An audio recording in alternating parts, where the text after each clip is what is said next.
সালামু আলাইকুম। ছেলের আবদারে বিকেলে একটু হালিম রান্না করলাম। প্রথমে আমি হালিমের ভিতরের হালিমের যে মিশ্রণটুকু রয়েছে ওটা 2 কাপ গরম পানিতে ভিজিয়ে রেখেছি। এরপরে এখানে হালিমের প্যাকেটটার মধ্যে মশলা ছিল এবং সাথে চাট মশলাও ছিল। আমি এখানে কিছু মাংস কুচি করে রেখেছি। এবার পেঁয়াজ কুচি দিলাম। পেঁয়াজ কুচিগুলোকে আমি একটু বেরেস্তা করে নিব। এই যে এখানে আমি বেরেস্তা করছি। বেরেস্তা করার পর এখানে আমি মাংসগুলো দিয়ে দিলাম। মাংসগুলো নেড়ে চেড়ে সুন্দরভাবে গোল্ডেন ব্রাউন কালার করে নেব।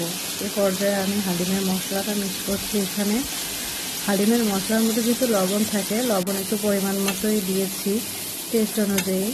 তারপর এখানে এগুলো নেড়ে চেড়ে সুন্দর করে ভেজে নিচ্ছি। ভেজে নেওয়ার পর আমি এখানে সেই চালের মিশ্রণটা, চাল এবং ডালের যে মিশ্রণটা ওটা অ্যাড করব। মিশ্রণটা অ্যাড করার পর ভালোভাবে সবগুলো নেড়ে চেড়ে দিয়েছি। এই যে আমার হালিমের বলক আসা শুরু হয়েছে।